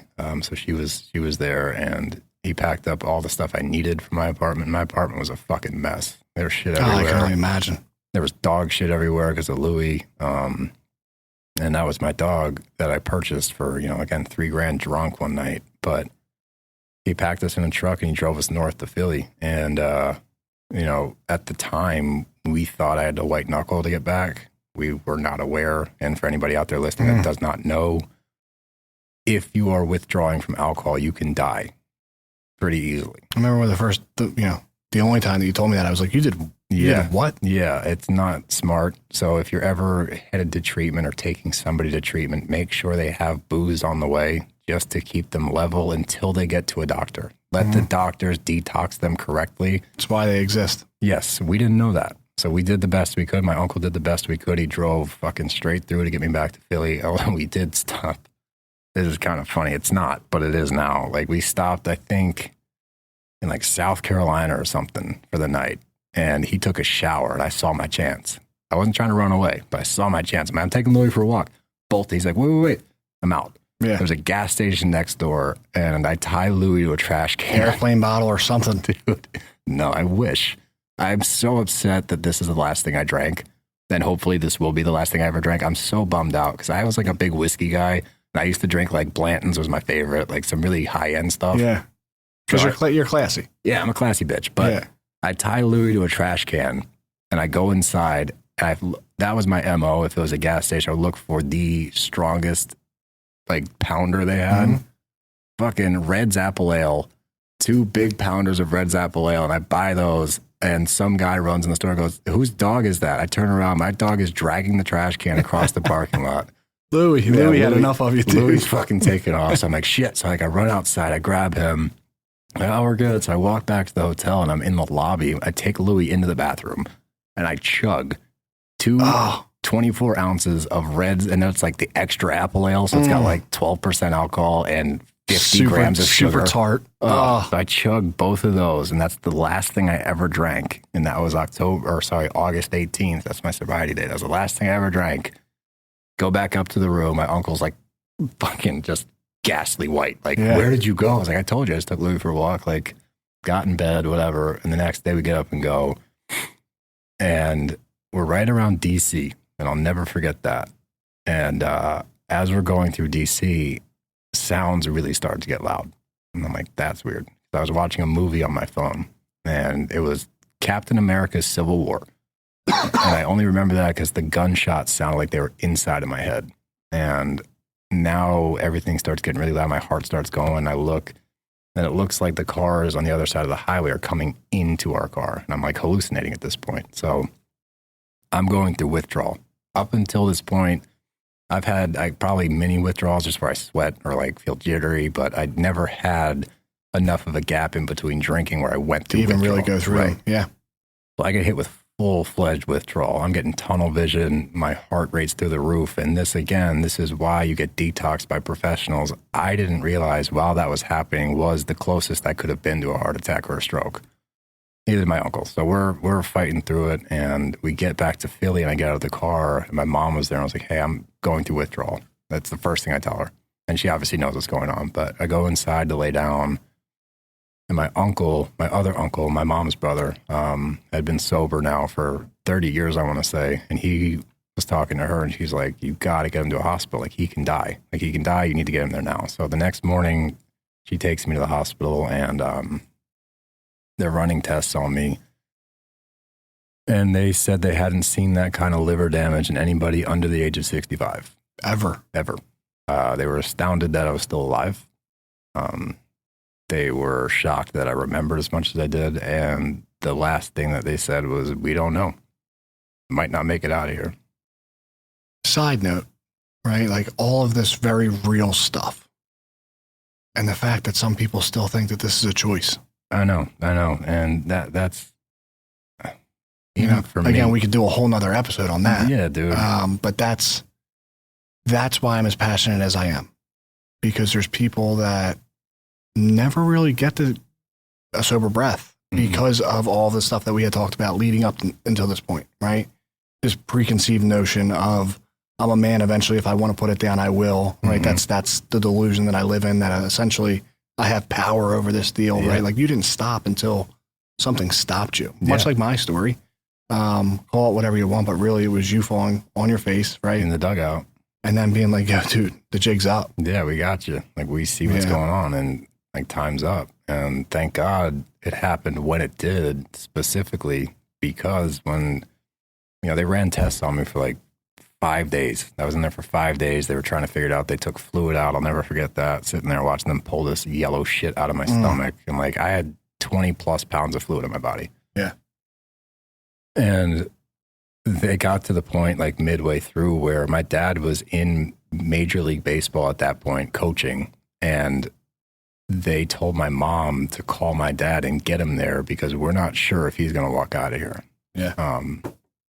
And that's all kind of foggy too. I remember a lot of it, but not everything from the hospital. But I remember my dad getting there, and my sisters were there the whole time. My stepdad, my mom, my brother came. Like it was really, the support was so remarkable, and like that's something that I'll never ever take for granted. That I was so fortunate to have such an amazing support system, because not everybody does, and I'm well aware of that. That set me up for success early on, and I'm so grateful for them. But when it got to like day 5, they came in, they'd run their test. They said, look, we think you're going to be okay. You can never drink again, obviously, but we think that your liver will revert back and be able to heal itself given the time. What do you think about rehab? At that point in my life, I was getting divorced. My daughter, I hadn't seen her in like 5 months. I lost my job. I lost my home. All I had was my dog and my truck. And I was like, what else am I going to do? Yeah, let's give it a shot. So they checked me into Karen, and I'll never forget, like I said earlier, driving up there, man, like just the impending doom that comes with it, because we grow up and we're told that rehab is this place for drug addicts and life's alcoholics. over. Yeah, like just derelicts. Like if you end up there, you're a piece of shit. That was in my head. I always thought that, and I use this a lot, but I always thought that the alcoholic was the homeless dude under a bridge with a brown paper bag. Not that it could be a guy like you and me, but on the flip side of that homeless dude under a bridge with a paper bag, you have no idea how he got there. Mm-hmm. You don't know what that man's story is, that woman's story. They could have been in a really shitty situation that they were incapable of getting out of that led them down that path. The fact that we're so quick to jump to judgment over people less fortunate than us is something that I pride myself on trying to never take that approach and talk to other people about it to make sure you recognize like that person under the bridge or wherever is probably not a bad person. I don't believe that people are inherently bad. No. I think people go down bad paths and shitty things happen and they make bad decisions. I don't think anyone's born bad. So the judgment that we pass on people we don't know because they're panhandling or whatever, you have no fucking clue how that person got there. And who the fuck are you to judge them? Yep. But even in that moment driving up to rehab, I didn't know that yet. No. And I get there and I'm fucking terrified. I remember, I'll never forget, dude. I'm sitting in the front seat. My mom was sitting behind. My stepdad's driving and I'm holding my mom's hand and I'm just fucking shaking. I have no idea what I'm saying. You're still withdrawing. I'm still going through withdrawal a little bit, but it was also the fucking panic and fear that set in as we pulled up to Karen was overwhelming. And we get there and I was so fortunate that my unit was the Atkins unit, shout out Atkins, but the guys that I was with were so amazing and they took me in, they made me feel comfortable. And, you know, for, I want to say probably 3 weeks, and I was there for 30 days. For 3 weeks, I hadn't really bought in. You know, I've always been a rule follower. So like I went to the classes, I went to the meetings, I went to the speakers, I didn't sleep in, like I did what I was supposed to do. And like, that's how I've always been. It's like, if you tell me what to do, I'll get it done. Like I'll always get it done. I might not agree with it, but I'll get it done. So I'm going through the motions. I'm going to meetings and, you know, saying the run of the mill shit. Like, yeah, my name's Steele. Like I want to get this right for my daughter or whatever. And I'll never forget every week my mom came to visit, you know, on Sundays after the first Sunday, then she was allowed to come visit. I could tell she was scared because she knew that I wasn't into it yet because I did what you talked about earlier. And it's the biggest flaw, not just in addicts and alcoholics, but I think in people in general, is drawing comparisons. I'm pointing around the room. This guy lived in a dumpster and did crystal meth. This guy shot heroin in his toes. I'm not as bad as them. I just drank. It wasn't until the third week we're sitting in a meeting and it's all dads. Everyone in that room's a dad. My daughter was 2 at the time. And, you know, we go through, everyone shares their story and it gets to me and I'm like, yeah, my name's Steele. And my daughter is 2. I want to get this right for her so I can be a good role model, whatever. And like, you've been there. You know when you can see people are not buying into it. Yeah. You also know you're not supposed to crosstalk. This old head shuts me down. Firm. Goes, you have no idea how fucking lucky you are. I was so pissed. I was like, what the fuck are you talking about? Like, you have no idea how fucking lucky you are. Because my kids are 26, 23, like 18 and 17. Yeah. Because they remember every fucking thing I've done. Every stupid move, every incident, they remember all of it. If you get this right, if you give a fuck, your daughter never has to know that side of you. Yeah. And it was literally like a fucking sledgehammer hit me in the forehead. I'll never forget that moment as long as I live. You're like, okay, I'm awake now. It was earth-shattering, dude. Like, I blinked and I was like, oh my God. And I was like, what the fuck are you doing? How the fuck are you not doing everything you can to get this right? We're so selfish, dude. We're Up until that point, I mean, yeah, like you were saying the right stuff. Yeah. But you didn't believe it. No, but we're crafty, right? We know what to say. We know how to move. That's our biggest positive and negative is we know how to fucking handle ourselves. But at the same time, it's such a detriment because up until that point, this man saved my life. I don't even know his name. Yeah. He saved my life in that moment by telling me that because it literally woke me up. And from that point on, not only did I finally realize, like, of course you can't ever drink again, you dipshit. But I looked around the room and I was like, how the fuck do you think you're better than anybody else here? The kid that lived in a dumpster, the guy that shot heroin, the only difference between you and them is your vice. That's all. And the only reason I didn't get into drugs probably is because I got drug tested for professional baseball. They didn't test for booze. Yeah. They tested for drugs. So for me to sit there and pass judgment on anybody else in that room, like I'm better than them, I'm sitting in the same room. And the most remarkable thing happens in those places or in meetings or in sobriety areas where you start talking and people, you can see the fog start to lift after 2-3 weeks, whatever the time frame might be. And these people that in your past life you would pass judgment on, even when you're actively drinking or using, you still pass judgment on other people to make yourself feel better about the spot that you're in. You look around and start talking to these guys, and they're fucking incredible people. This kid that lived in a dumpster was so intelligent, so creative, so charismatic, got down the wrong path with crystal meth. This other guy that literally shot heroin into his toes was a CEO of a major company. You have no idea what walk of life these people are from, who they are, what they represent and stand for, but you have the balls to stand there and pass judgment on them, on anybody you come across. And that was such an eye-opening moment for me to look at my life, look around at everyone else's life, what I wanted to do, who I wanted to be. And because of that guy in that meeting, not only did I have a different outlook on humanity, on people, but my life became so fucking clear where it's like, I know exactly what I got to do. I don't know how I'm going to do it, but when I get out of here, I'm going to hit the ground fucking sprinting. Yep. Because I'm never coming back to this place. And I recognize, look, this is a journey, and there's speed bumps, and people end up back in rehab, and that's okay. Like, that's what I think the hardest thing to get by in sobriety is that, yeah, I was under the impression that you go to rehab and you're fixed. Yep. Because that's what people, they don't talk about the aftermath. They just talk about get there, get your shit together. Like, okay, cool. You don't realize that, no, it's a journey. And for a lot of people, like I said, I was so lucky that when I got out, my whole family's in Philadelphia, and they were so supportive of me. They had my back from day one. I'm so fortunate because there's a lot of guys in there that left and went straight back into their life solo. Yep. It's a lot harder. So yeah, I'm so grateful that hopefully I've only have to go once. You know, again, it's a life. Who knows? I'm going to keep down this path and do the best that I can with the tools that I've been given because of Karen. But hopefully I never end up back in there. But for people that do, for whatever this journey looks like, it's never too late to figure it out. It's never too late. It might be my counselor, my CA in there, 18 times.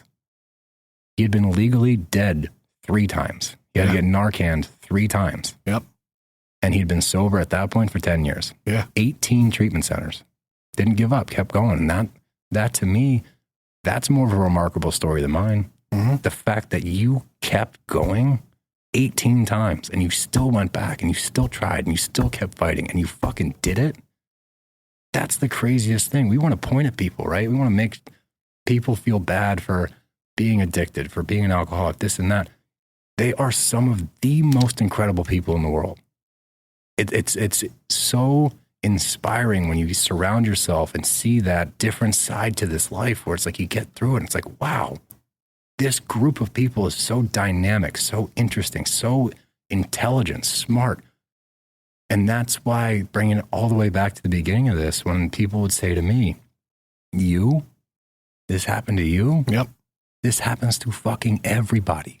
That's the stigma, yes. Right? Where everybody, shouldn't say everybody, many people have this thought, much like yourself, much like I did as well, that it's can't happen to that guy, right? Won't happen to my family, right? Until it does. Mm-hmm. And then all of those preconceived ideas or all those judgments or all that stuff. I hear people all the time like reference drug addicts or alcoholics as like certain slang words, like, junkie, whatever. Yeah. Now, if you were to call me a junkie, we'd laugh. But we're in the club. But when I hear somebody else use that term, it takes everything inside me to be like, you have no clue.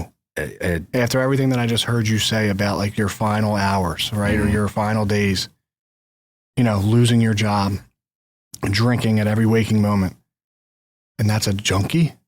That's what, somebody that's choosing to do that. You have no clue. They have zero clue. Someone that had, Chestnut Hill Academy, right? Ohio State, Pro Bowl. Just made a choice to ruin it all. There's no way. There's no way. And that was one of the toughest things for me to get over, honestly, because when I was in rehab, that was what I was fighting to finally accept until week 3, like I said. And it was to the point when I would tell stories about my drinking, I shocked other alcoholics. They're like, you drank what? And I'm like, oh, you guys don't do that. Yeah. not that I'm like ranking it. Like It's a just one-upper, like, yeah. but that was to the level that I was drinking. And I remember firmly believing for 3 weeks that it's a cop-out to call this a disease. It's just, you're trying to give us an excuse to feel better about all the stupid shit we did. And like, I would wake up in Target bathrooms. Mm-hmm. That was a big one. For whatever reason, Target was my go-to when I needed to pass out. And I'll never forget, I would like open the bathroom stall. 9 times out of 10, my phone was in my truck. I don't know what time it is. So I'm like peeking open the bathroom door, like, please be open. Hopefully they're open. Be fucking open. Yeah. It was every time. I got lucky. But I'd fall asleep in movie theaters. I'd pass out like all over the place. So like, I thought that they were trying to give us an excuse until I sat down with a therapist in rehab. And he was like, he said pretty much what you just laid out. Would you ever choose to do this? I'm like, fuck no. Mm-hmm. He goes, all right, let's take it a step further. Would you ever choose to have cancer? I'm like, that's not the same thing. He goes, this almost killed you, right? I'm like, yeah. Does cancer kill people? I'm like, yeah. He goes, how long did you have to live? And this is what doctors told me. If I kept doing what I was doing, I had 36 to 48 hours left. Mm-hmm. That's it. I had less than 2 days to live. Yep. Would you put yourself in that position intentionally? I'm like, obviously not. He goes, then how the fuck are you going to sit here and tell me that this is a choice? So the flip side of that, right? Because a lot of people used to think the way that you did in that moment. Cancer, they're like, hey, we're going to put you on this, this, and this. You're going to do chemo. You're going to, we're going to get you into remission. We go into rehab, mm-hmm. and we're identifying it as something similar, right? Both a disease. They're like, hey, we're going to need you to do this, this, and this. Maybe like follow through with your care on this end, follow through with your primary therapist on this end. Maybe like, go to some self-help groups, and you're like, yeah, okay. That's a lot of work. Oh, okay. Yeah, I don't think I have that in me. That's right? A lot of work. But not everybody has. Now, for me, it took me a number of times going to treatment to have that same moment of clarity that you talked about, right, when that guy saved your life. But that's really all we're looking for, right? A moment of clarity, right? Call it what you want, a jumping off point where it was like, there's 2 directions for me to go. Yeah. I'm either going to continue down this path, and this is going to be my story until eventually I kick the bucket. But in the meantime, until I do, I'm going to drag my family through all this shit. Or I can take, which looks like the much harder road, of taking some suggestions and being like, okay, I'm going to actually like try to recreate my life. And I don't know what that looks like right now. And to be honest with you, there's nothing good looking in the near future, but I'm going to give it an honest shot. Yeah. And despite myself, I got better. Yeah. Problem with people like you and myself, right, is that I'm so filled with pride, ego, fear. The list again goes on. Is that it's so hard to get through to me. It is. And I think that's very common in this space. And I think that's partly what got us into the messes that we got into. But what rehab did for me in that moment specifically, because when that sledgehammer hit me in the forehead and that aha moment, that wake up call, I cried for the first time in I don't know how long. Years. And not like cried. I'm like ugly crying. Like couldn't stop it. No, yeah. Like just every emotion that I'd been holding in, everything that I'd been holding back just finally came out. And that in that moment, like that's why I say that man saved my life. I learned so much in that 30 seconds afterwards than I had in years. And I'm sitting there and that's when I realized like how much easier would it be to just tell people, to just say, hey, I'm fucked up right now. Be vulnerable. Be okay with being vulnerable. For people that think that you're being a bitch or it's emasculine to not share your feelings or whatever, like that's such an antiquated way of thinking and leads to this whole epidemic. I mean, if you look at like suicide rates in men, like 50% or something crazy. There's a crazy number of men that take their lives other than asking for help. And obviously there's no blame to be placed there. It's more so for whatever reason. And again, maybe it's the generation before us, but this fear of being open, being honest, being vulnerable, being able to look in the mirror at yourself and say, dude, you're fucked up. Go get help. And there's so many outlets now. There's so many avenues you can take to get better. And there's so many people that are able to communicate with you now. This podcast, things like this, it's not as difficult as it used to be able to open up, but it's still stigmatized. Just like addiction, alcoholism is still stigmatized. And it's astounding to me when you think about it. Like why, when you think about the fact that everybody I talk to, no matter who it is, Oh, my uncle went through that. Oh, my sister went through that. My brother went through that. Everybody knows somebody that's gone through it. And yet people want to sit on this high horse and point a finger at the junkie, like you said. And no, dude, that word pisses me off so much. Drunk, junkie, boozehead, whatever you want to say, is so nonchalantly tossed around that, you know, it's a big sticking point for me on my podcast. Anytime there's something on the shows that are centric to that, alcoholism, addiction, whatever it might be, I hone in on it and I share some of my experience. And then on my sobriety date last year, I did a solo episode and just told everybody my story. I didn't know that. Yeah, it was like a 20, 30-minute episode where I just share everything. Because, you know, as we talk, like I forget certain things, like they pop back up. So I shared everything. And that was one of the coolest experiences I ever had. I'm going to get choked up talking about it because the amount of people that reach out and say that they've either been through it or they grew up with, with an alcoholic parent.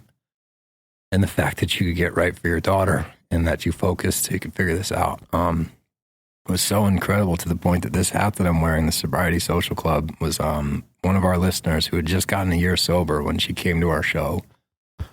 And she gave me this hat. And I was so proud of her. I was so proud of just, not proud of me, but just proud in that moment to be able to take something that it's so looked at with this air of disgust for fucking who knows why. That's the funniest thing. The people that point fingers, it's like, dude, you have a drinking problem.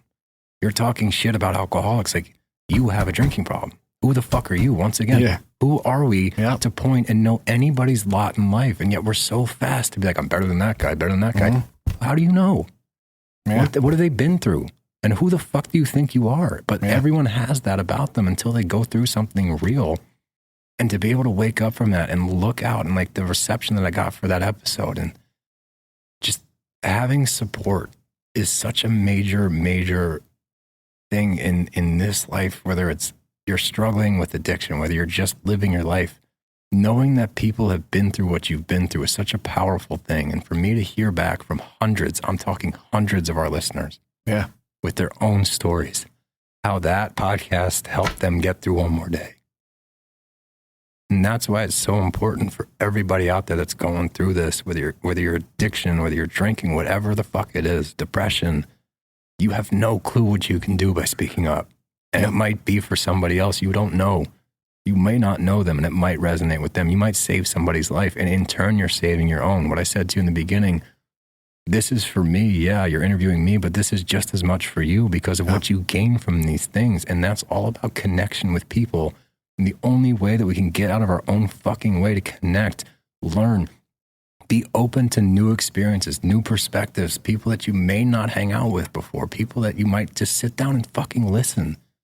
See what you can learn from them rather than turning your nose up and thinking you're better than. Because I promise you, all of you out there, whoever the fuck you think you are, you're not better than anybody. Because whatever you're going through, everyone else has gone through in some capacity.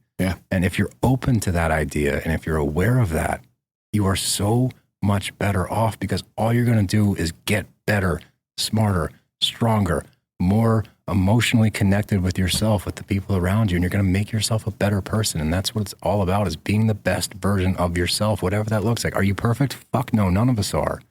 But striving to be better, that's all. Do that. And I could go on and on, dude. It's just, it breaks my heart when, like, just hearing you, that triggered it when you said, like, hearing people say junkie. I know what that feels like when people say, oh, he's a fucking drunk. I'm like, fuck you, I'm a drunk. Yeah.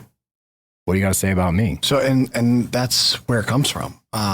For me, in like a professional setting, I've done presentations. I've spoke to a large number of people, you know, and people come up and they're like, I can't believe you've gone through what you've gone through. You don't look like you've. What does it look like? Yeah, that's the point. I mean, that's the point. I'm not supposed to look like that because it doesn't discriminate. No, it doesn't have an image. So as much as people pass judgment and everything of that nature, like that could be anybody who's suffering in silence. Yeah. You have no clue. And we talk about the mental health aspect of it. You know, that's a whole nother realm, right? Like, yeah, we're starting to talk about it more and more, But there's still, I work with people. I work in the mental health. I work in the substance abuse field, and we're still losing people, right? People work in the space that they could get help. Yep. And they still don't know how to reach out. Yep. That's how powerful this stuff is. Yeah. So I really appreciate you being as vulnerable as you were. I mean, like my big thing when I got out, especially, and I think that everybody in recovery has that moment. They've gone to a treatment center. When you get out, it's like, how am I going to handle this? Like, who am I going to be? Am I going to hide it? Am I going to go to meetings in silence, which is fine. Like, there's people out there that don't want to billboard that they're going through it. Whatever keeps you sober is my whole thing. Mm-hmm. Whatever keeps you sober, do that. Great. My whole thing, my whole life was hide your problems, hide whatever's going on. And, you know, you eventually look back, you got this big pile of shit behind you. And like, I can't deal with all that. Yeah. So you crawl into a bottle. So when I got out of Karen, I was like, how am I going to handle this? I was like, you know what? I've tried hiding everything. I'm going to tell everybody everything. Yeah. Everyone's going to know my story. And whether you want to pass judgment on me or not, I don't really give a shit. Because if you think you're better than me, I don't have time for you anyway. So I'm going to tell the world, this is who I am. I'm a fucking alcoholic. And I'm proud of that. And that goes back to the last thing I'll say, and I'll stop talking your ear off. But the third day I was in rehab, and so this is the day after I talked to that dude that told me to just grit my teeth and get through it. We had this speaker come in, and she was talking to everybody at Karen, and she was like, she introed with, I'm standing in front of you as a grateful alcoholic. And I fucking hated her. I was like, how on earth? What a contradiction. Yeah, you're grateful for this? I lost everything. Mm-hmm. I worked my whole life for professional baseball. I got it. I lost it because of alcohol. Mm-hmm. How are you grateful? And so fast forward, and like, you know, treatment centers are set up where you kind of slowly take on a leadership role in your group. So towards the end, like now I was kind of who people looked up to, which was the guy that I talked President to. Steele. Right, pretty much. And that's the guy I looked up to, who I had the conversation with on how to get through it when I got there. Yeah. Which, by the way, second week in, the van pulls up and are carrying him out of the back in detox. Yeah. And he was the guy. So that was a wake-up call for me as well. But I remember I was getting out the next day, and I was standing in front of my unit like we had just gotten done, like TV time or whatever. And I just said, hey, guys, I just want to say a few words. And I was like, look, for those of you that were here, remember that woman came in and spoke to us and said she was a grateful alcoholic. And in that moment, I hated her. I'm standing before you as a grateful alcoholic because I never would have found myself again and this other side of myself that I didn't know I had if I hadn't gone through what I went through. And I think back on my whole life, everything that I've done, accomplished. And like I said, I've been very fortunate to be presented with some amazing opportunities, and I never take that for granted. But the person that I am now today, because of alcohol, because of almost dying, because of everything I had gone through in the darkest times of my life, I would not change a fucking thing. I would do it all over again if I had to become this version of myself for the people around me, for my daughter, for my wife, but most importantly, dude, for me, because I'm so fucking proud of me. Mm-hmm. And I think that there's something beautiful about being able to be confident and proud of who you are. Also being aware that there's always more work to do, right? You're never done. But also being conscious of being outspoken. You never know, like the ripple effect. You never know who you're going to help. And that's why this all kind of came to fruition. I've always been outspoken about it. I didn't really have a choice, right? Because unlike you, everybody knew I was fucked up. Mm-hmm. But it wasn't until like this past 2 years where I lost like really two close people to me, right? And it was like, I'm done. Yeah. I'm done not speaking my mind about all of it, right? If there's a platform for me to do it, why not? If one person logs on, cool. But if anybody ever has the ability to kind of just stumble upon something that they need to hear, why not do it? Right. Let's say that one person that logs on to listen, you saved their life. Mm-hmm. You helped them in that moment where I'm not God, right? No. But I absolutely can attribute to what I can pack into the stream of life instead of my previous experience before I got sober was, what does life have to offer me? Exactly. Exactly. And that's,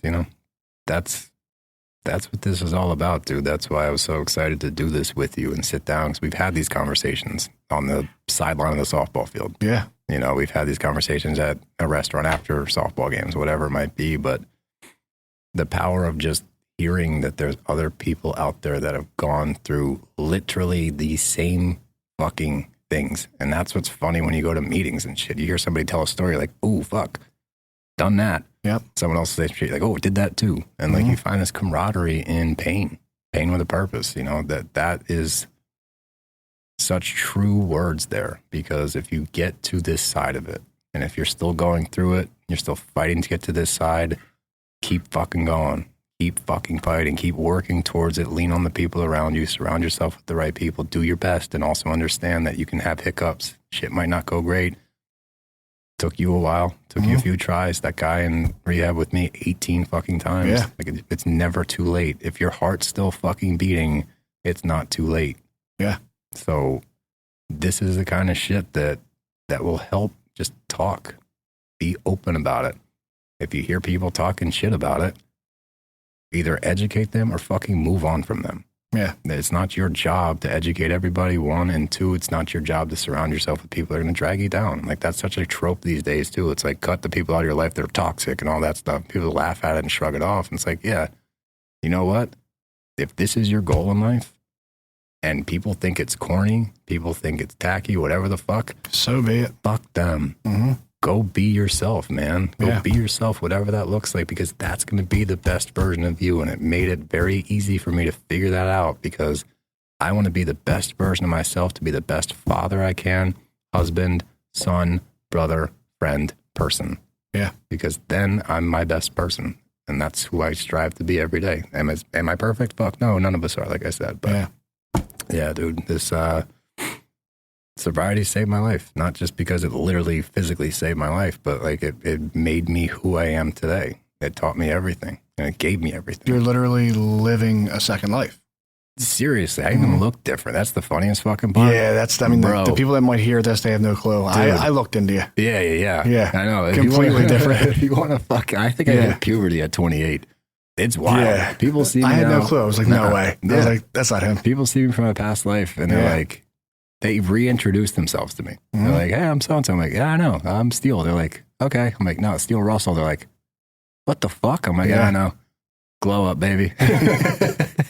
Yeah. Wow, dude. Yeah. I remember the first time, before we actually had like a deep conversation, I looked you up, because I was like, anybody that ever says that they play like collegiate ball, and you were out here like, I played for the Orioles. I'm like, okay, dude. Yeah, everyone's saying so I look it up. I'm like, if I can't find you on Ted Solari, it didn't happen. No, Ted Solari loved me. Right? No, you just Google your name, and I'm like, that ain't him. No, it doesn't look like me. Yeah. Don't look like me at all. But, it's almost, and I still have my Florida ID. Let me see if I have it in my pocket. I keep it in here. I have one picture of myself from back then that I've never gotten rid of on my phone. I need to look at it every once in a while to remind myself. And I think I got it in here. I have my Florida Drea that Louis chewed on. It's completely just to clarify that it really was me back then. It does scream Chestnut Hill Academy, though. Oh yeah, CHA all the way. But yeah, that was. This is Russell Chad Steele. Nah, fuck out of here. But yeah, dude, it's like completely different, night and day. But I think it's almost poetic. It's like, I started a new life, and I literally look like a different person. I think that the biggest thing, man, is for whoever's listening to this, again, I like to talk a lot, so I apologize if I've dragged on for too long, but whether you're going through addiction or anything, like wherever you're at in your life, even if you're not addicted or drinking or alcoholic or anything like that, there's always time to shift the narrative, to become the person you thought you were supposed to be. And like, I am ending on this. I'm done talking. But I read a quote the other day, and it's like, maybe the journey isn't about becoming somebody else. Maybe the journey is about forgetting things along the way. Meaning, and I butchered that, but the point of it was, we have these preconceived notions of what we want to be, right? And along the way, especially when you're a kid, you have these dreams. I want to be this person when I grow up. You have all these aspirations. Then along the way, you shift and you mold to different things along that way, where now you become somebody that maybe you weren't, to fit into a crowd, to fit into a job, to fit into professional baseball. You do things and act a certain way that's not you. That's not the person that you wanted to be. That's not the stand-up citizen or whatever you thought you were going to be when you were a kid. Then you have these wake-up calls, again, whether it's rehab or just life, whatever the fuck it is, where you kind of get shaken up. And along this journey, it's almost like getting back to that person you thought you were when you were a kid. Yep. Where you are a good person, you work hard, you have great friends and great job opportunities, everything that you want in life. That's so attainable when you're young. And along the way, we shift and mold and change into these different versions of ourselves where it's almost unrecognizable, where you're standing in front of a mirror deformed with yellow eyes. Like, how the fuck did I get here? Only to learn that you need to get back to just the basics of who you wanted to be. And how do you get there? You get there by having a good support system, having good people around you, being open, honest, vulnerable, and ready to experience new things without passing judgment all the time. So it's almost like going through this path in life to get back to what you originally thought was the best version of you. Listen, it was like really profound, right? At least the way that I perceived it, because I don't apologize for the word God. I don't shy away from God, but by all means, I'm not a God guy. Right. Although I do have like a conception that like I just call God, because if not, I would have to describe it the way I just did before I say God. So I just say God. I get it.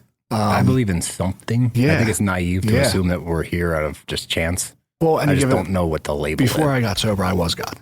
Yeah, I think we all were. You know, but for me, I mean, that's the whole name of the game, right? Where it's the more that I'm doing stuff like this, or the more that I am concerned or seeing how I can benefit somebody else's life, the more that I can get back to a childlike state, the better off I am.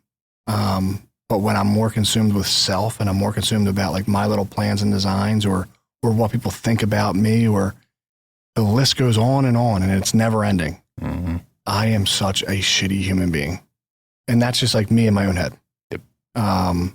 So that was really like, that hit the nail on the head, right? Like trying to get back to going through all of this to get back to where I first started. To get back to that is really the whole name of the game. Because you lose sight of it along the way. You think you need to be this version of yourself or that version of yourself to impress this crew, to impress that crew, to be successful. You mold and change into this grotesque image of yourself. I had the good fortune, honestly, to see that version of myself in a mirror physically. Be like, oh, fuck. Yeah. Who are you? And change. Thank God. And thank God I had I do it too, but the path has led me back to this. And here, I wrote it down just so I don't fucking butcher it. He's going to end on this. I'm not ending on anything. I'm just reading the quote for what the quote actually was. And then you can take this whole thing. But while he finds it, another plug. I love plugs. Instagram, Pain W Purpose. Spotify and Apple, Pain with a Purpose podcast. I can't even talk. That's how long we've been here. Pain with a Purpose podcast. Just look me up. All right. Or find me somehow. We appreciate all of you. Here's the last, the quote to end it on. It says, maybe the journey isn't about becoming who you're supposed to be, but unbecoming who you aren't supposed to be. It's really powerful stuff. Absolutely. So without further ado, dude, I appreciate you more than you know, bro. Well, sorry absolutely. if I talk too long, guys. No, I don't care what they think, dude. This was great. It was great for me. I enjoyed it. Even if we cut it up, it is what it is. But, do what you got to do. But by all means, like, this was really good. We'll do it again for sure. Yeah. And yeah, man, BravBros, check them out. Oh yeah. Check out BravBros. I got 2 cameras. You guys got fancier shit than we do. I walked into this room. Well, that's why we're not doing 5 a week. Well, it took us, wait until you see the breakdown process. Oh, you'll see, dude. It just takes time. It gets easier. I promise. Ours used to be a disaster. Still, usually, listen, we had Charles here, shout out, Chauncey Visuals. He's pointing me in a direction I never even knew that I would want to go in. I find all this content stuff like super, just interesting. It is. But yeah, without him, we started, like the stuff that we're using, I went to Guitar Center? Sam Goody? Sam Ash or whatever. Sam Ash Music, yeah. Same deal. I said, I'm starting a podcast. I need the whole setup. And they laughed at you, didn't they? You should have seen what he racked up. Told you. And I was like, brother, I don't need half of this. I got all this stuff, and Charles was like, dude, what are you doing? I was like, I don't know, man. So yeah, it's been a really cool experience. You know, I never thought I'd have a podcast. I never thought that I'm not one to really get in front of a camera, right? Whatever. I'm going to start going on tangents now at this point, but it's been a really cool experience. Yeah, well, you're helping people, man. And like I said, whether it's one person, 10 people, or 100, if you save one person or you talk to them at the right time, they hear you at the right time, like that's successful. So I love what you're doing. I'll support and keep fucking doing it, man. Keep going. Seriously. This is awesome. Like I said, the minute I heard Pain with a Purpose, I'm like, yeah, fuck yeah. I appreciate it, man. So with that, we'll end it. We'll see you guys whenever Chauncey Visuals gives me the next thing to put live. But eventually we're going to go weekly. We'll figure that out as we go. So, yeah. Thanks again, man. Dude. Thanks for having me out. Absolutely.